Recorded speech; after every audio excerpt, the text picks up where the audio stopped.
friends, it's Nick Arnette.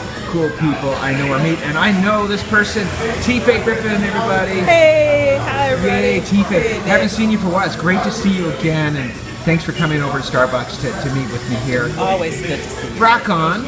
Well, it's T.Faye Griffin, so what's the T stand for? I get that question all the time, and if I tell you, I gotta kill you. Oh my, okay, well, yeah. I like living, T.Faye, so we're just gonna go with that. Rock on. I love your laugh, love your comedy. Now talk to me, you used to live in a neighborhood here, so now you've moved a little bit away? Yeah, we're currently, where are we now? We're in what's called Mid-City, Midtown, LA. And I lived in this neighborhood for close to 30 years. And last year my fortunes changed a little bit, so now I live in Inglewood. Well, that's okay too. No, Inglewood's wonderful. Sure it is. Inglewood is the city of champions, and I am a champion. You are a champion. Yeah, we're gonna get an NFL team. Did you hear? Maybe two, even, huh? Maybe two. Yeah. Yeah. So I'm in Inglewood now, and it's cool. So talk to me. You said a change of fortunes. You know, after many, many years of working pretty consistently as a writer in television, work kind of slacked off, and times got hard. So after living in one particular place for 18 years, I actually lost my apartment. And I'm actually currently staying with a friend in Inglewood, and it was a rough year. 2014 pretty much sucked. Boo, 2014. Boo, 2014. But it was a great growth time for me. I overcame a lot of preconceived notions about myself, that I had to present a certain persona, that I had to be T.Faye Griffin, the two-time Emmy Award-winning writer who's written for Steve Harvey for 13 years, and I wouldn't park my car at Ballet because I didn't want anybody to know that I drove a 2005 Ford Focus that's been missing a hubcap since 2006. But now I don't care. I don't care. This is my life. This is what it is, and sometimes life happens and it's hard, and fortunes change, and people you love go away, and things happen, but God is still God, and He takes our mess and He makes masterpieces out of them. So I'm a masterpiece in the making. Yeah, I say all sunshine and no rain makes a desert, right? That's it. Yeah. That's it. And really, you can't really become a strong person unless some things have happened to you as well, don't you think? That's absolutely true. I mean, there's a line in a song that I love that says, how could you know that God can solve a problem if you've never had one? Or something like that. I'm sure I messed it up. But it's true, unless you have a problem, you'll never know that God will solve them. There it is, there's the line. But it's true, God has proven Himself so strong in my life. He always has, but in this season, when there's no net, as long as I had a net, I was like, yeah, give Him lip service. I trust God, I have faith in God, but I also had a little something on the side. Well, my little something on the side went away, so I really trust God literally for my daily bread. And it's an adventure. It's an adventurous way to live when you wake up each day and you don't really know what the next is or when the next is coming. But it's also given me an opportunity to reinvent myself. Yeah. So, what would you say are being that it's a trying time in your life, what are some of the really good things that have come out of it so far?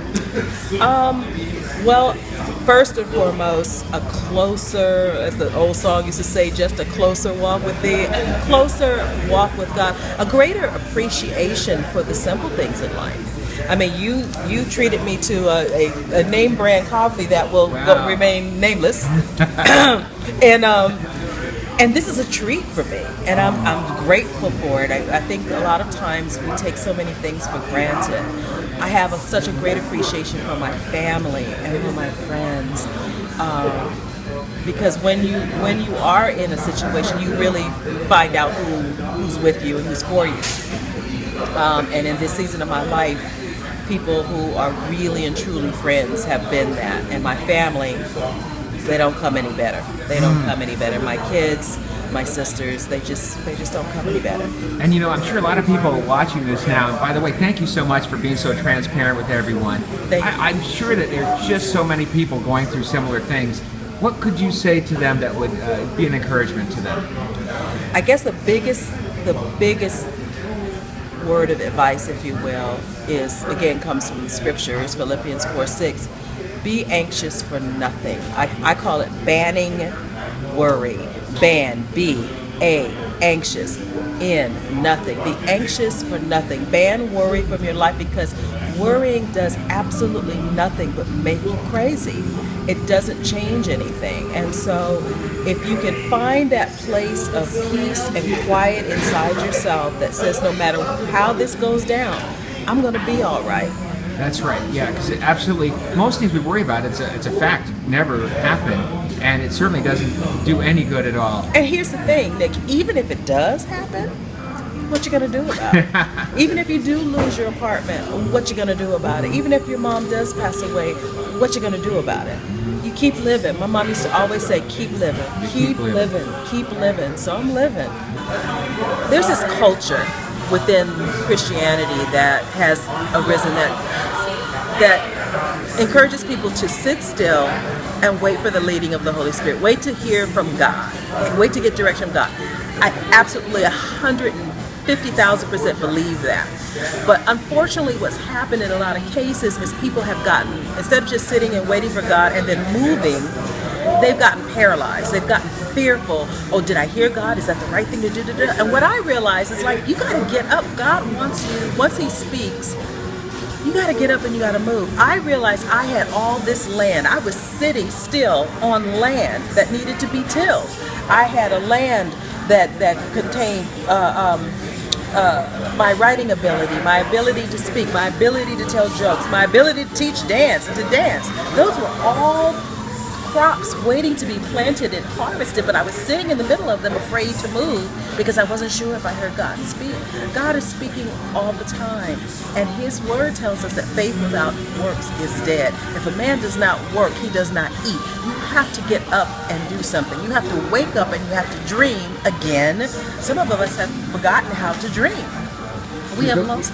I'm sorry to interrupt, but I'd say don't use that as an excuse for doing nothing. Hey, I'm waiting for the exact, like that old joke about the guy who was praying for a rescue, and then the boat came by and the helicopter, and then drowned. Right? Exactly, yeah. and that's what's happening with a lot of people. The helicopter has come by, and people are drowning.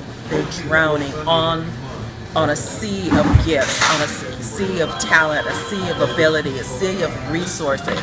The other thing I would say to people is, don't be afraid to open your mouth and ask for help.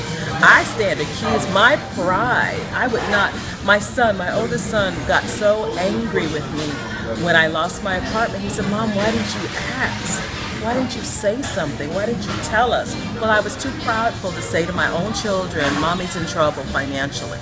But now the whole world knows, and it's such a relief, first of all, that there's no longer any pretentious, what I used to call the T.Faye Griffinists. I was so full of the T.Faye Griffinists. All of that, it is what it is. I'm not alone. I'm not the only one who's 700 plus credit score is now in the crapper. I'm not the only one. But here's what sets me apart and people like me apart from those who will try, is I'm going to try again, and I'm going to get up, and I'm going to try again, and if I fall, I'm going to get up, and I'm going to try again, and again, and again, and again. I won't stop, can't stop, cannot stop, because I know what God has placed in me. He's placed so much, and the thing about it, it's not for me, Nick. It's for you. It's for that man sitting across the way. The gifts and abilities, the talent that you have to tell jokes, it's not even for you. It's to give away. So as long as we have that mindset that what we have is for us to make this world better, we got to get up. Ooh, I like that. We got to get up. Oh, man. You want to repeat that? I just love that. That's good. That's worth remembering. As long as we have the knowledge and the understanding that what is in us, our gifts, our abilities, our talents are not for us. They are to make our world better. We have got an obligation to this world to get up again. That's what I'm doing. Wow. Well, T.Faye, how could people get in touch with you? Maybe they have some writing work for you to do. What are you looking for? Well, I am a writer, as you know. I'm also a speaker. Okay. And a stand-up. A lot of people don't know that about, because I retired from the stage for a long time. A great stand-up, I would add. Oh, Oh, thank you. contest That means winner. a lot coming from you. Yeah, it was at a contest that you won hands down. You totally rocked it. It was an amazing night. It was an amazing night. Shout out to Scott Wood. Yeah. Yeah, it was an amazing night, and so I'm doing stand-up again and having a great time being back on stage, having a lot of fun. So if you want to book me to come, I'm a great host. I'm the best MC next to Nick Arnette. Rock on. You know, but I'm a great MC. I'm a great stand-up. So if you want to book me for that, I'm also a writing coach, and I write. You know, so T.Faye Griffin at hotmail.com. Okay. T.Faye Griffin at hotmail.com. Nice. And you're on Facebook too. I'm on Facebook, yeah. There's writer T.Faye Griffin, Facebook/writer T.Faye Griffin. And you're speaking. You speak to what groups do you speak to? I love speaking. Of course, I do churches and that type of thing, but I also do leadership. I do corporate because I have some topics that I love to talk about. How to get past procrastination, which is a big issue. A time waster on the job. So I like to talk to management about that kind of thing. But I love women's groups, love talking to single moms, love talking to, and I have a book. I have a book called Morning Manna, and it is a book of wisdom from the Word, but it's written with humor and heart. It's Morning Manna, wisdom served with humor and heart. Where do they get that book? They can get that on Amazon. On Amazon? Yeah. Okay, I'm going to post that up here. You'll be able to see it. Awesome. And it comes in paperback and ebook. But you got to get the paperback because it's laid out so beautiful. It's a pretty book. It's a pretty book. But I love speaking to women's groups especially, and just to impart some of the knowledge and wisdom that I've gained by the mistakes I've made over the years as a woman in relationships, as a single parent, that type of thing. Yeah, I remember a long time ago you dated a locksmith. I so remember this. And it was didn't date him. He was a stalker. I had keys made for my church. Shout out to Philip and Holly Wagner. At that time, I was at the Oasis Christian Center. Okay. And I can't believe you remember this. I remember that so much. I went to have keys made for the bookstore at the church, and I wrote a personal check. The church reimbursed me. The guy, and I got to talking to the guy. He asked me about the church. He came to the church and he wouldn't leave. He was telling the ushers, that's my wife. And she's ignoring me, and they had to hustle me and my kids out of the back door. And this guy had my address because he had my personal check, and he stalked me forever. I did not date him. Okay, but he could get in your place, right? That was he was the scary a locksmith. Part. He could get in he had my address, and he was a locksmith. And he actually did get in, didn't he? No, he did not get in. Good. He did but not you were get worried in. that he would. Yeah, there was a restraining order taken out against him and stuff. So I don't know whatever happened to him. He's probably stalking somebody else in another part of town. It was creepy. It was to have somebody come and sit next to you and stare at you. Yeah. During Bible study, just like it was just weird. T.Faye, now I heard something that you're teaching dance classes. Am I right? Absolutely. Yeah, absolutely. I am a salsera. Wow. I've danced salsa for over 10 years, and then my knees got really bad, so I stopped teaching salsa and dancing salsa so much, but I love line dance, urban line dance and country line dance. Each week, once a week, I teach a urban or soul, as they call it, soul line dance class called Move and Groove with Dancing T. That's my other persona, Dancing T. And I call it the Yes I Can line dance class. If you can move, you can groove, and you even can dance. Well, I don't know. I even can move, you. but I've got not too much room. No. But so how would they go? How would they find this place? It is on why am I stuttering? My dance class, Move and Groove with Dancing T, is held every Thursday night at Vanessa's Positive Energy Dance Studio. It's 1301 West Manchester Boulevard. Yes, it is in the hood, Los Angeles. And again, T.Faye Griffin at hotmail.com. I can search information. Find that for directions, But it's fun. It's great. It's a great class for people who have physical limitations, for people who feel like they have no, I call them the rhythmically challenged. It's a great class. I had a lady come in about 3 weeks ago. She's been coming consistently. And she didn't know her right from her left. I mean, it was just, and last night I was so proud of her. She was on the floor. She was getting it in. You know what I mean? So I love working with people who are challenged, because I'm challenged. I have arthritis in both knees, so I get all it. that salsa dancing. That'll do it. All those salsa dancing all those injuries. spins will do it. Repetitive motion. That's my excuse. I have salsa dancing injuries. I can't dance. I'm a veteran of the United States Army. What? Yeah, I am. Holy Interesting smoke. story. Yeah? Right out of high school, I was one of the last women to be inducted in the Women's Army Corps. And while I was in basic training, the Women's Army Corps was disbanded, and so we became the first troops of women to be inducted into regular Army. So I'm a history maker 2 times. Yeah. So I'm a vet. T.Faye, we talk and more things come up. So you have a project? Well, yeah, this is something that's really near and dear to my heart. It's called Kids in the Spotlight. And Kids in the Spotlight is a 501c3 nonprofit organization. We train kids in foster care group homes how to write, cast, and star in their own short films. And then each year we do a huge film festival and awards show, which I produce. I'm one of the executive producers of the show. And last year we had Ty Burrell host it for us. We hold it at the Writers Guild Theater. We've held it on the Sony lot. It's a wonderful, wonderful opportunity for kids to learn viable filmmaking skills and to tell their stories their way. Gives them expression and gives them a voice and makes awareness, brings people awareness about the foster care system here in Los Angeles. So Great. I'm really, really excited about. We just had a big meeting with CBS yesterday. Great. How do they find out? You have a website or how do they kidsinthespotlight.org or KITSINC kitsinc.org. Kids in the Spotlight. I'll post. So tell me, you're like a Lucy expert, I heard. Yes, I am an expert. I am on record as an expert on Lucille Ball. I teach every summer at the Lucy Comedy Festival in Jamestown, which is our home. It's where they're building the National Center for Comedy. Jamestown, New York. Jamestown, right? New York, upstate New York. One of the things that Ms. Ball wanted to see happen, part of her legacy plan, was that for the comedic arts to be perpetuated, for there to be an educational program of some sort to perpetuate the art form of comedy. So that's part of the festival now. And you teach there. And I teach there, I lecture there. I also host the world's largest I Love Lucy trivia contest, which is a lot of fun. People from all over the world come to compete in Lucy trivia. It is so much fun. How do people find out about that? Lucy Desi, I think it's Lucy Desi.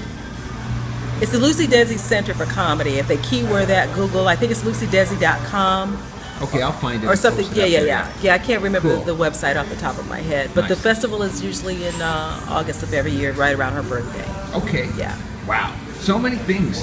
I Wow, know. What a great life. You gotta maximize and diversify your creative portfolio, Nick. You gotta That's right.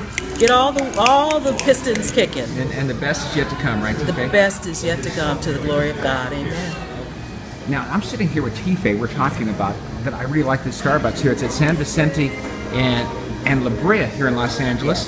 Yes. And I like it because it's not too crowded. Let me show you. And there are no laptop campers. I cannot stand those laptop campers. They just sit around. They take up all the good tables. They sit on their laptops all day long. And this one isn't like that. So anyway, but you know a real story about this. I know this was for years, this was my Starbucks when I lived in the neighborhood, because I lived right up the hill. And I remember when they were first building it, it was actually originally owned by Magic Johnson. This was a Magic Starbucks. And my son, I forget how old he was. I think he was like 17, 18. And I told him, I said, listen, John, they're building a new Starbucks down there. Get an application. He never did it. Within a year, there was a woman who worked here, I think her name was Mary. And Mary started a pool for this big lottery drawing. And she put money, if the employee wasn't here that day, she put in money for them. Do you know they won the lotto? All of the employees in this doggone Starbucks won that lottery. And it was a big lotto. Right? It was huge. She's a millionaire. It was huge. They're all millionaires then, right? They're all millionaires. Well, I don't know if they're all millionaires. Some of them were thousandaires. I think it was in proportion to what they put in. It was plenty of thousands, though. But it was plenty of. I mean, my son could have got a couple of $100,000 out the deal. Oh man, that's nice. And so he didn't. And so he didn't do it, and they won the lottery. And then fast forward a couple of years later, they opened one up here at Midtown Crossing, and he comes home all proud. Mom, I got a job at Starbucks. lightning ain't gonna strike twice. So anyway, but yeah, this is a great Starbucks. I've spent a lot of hours in here. Yeah, it's a good Starbucks. So it is.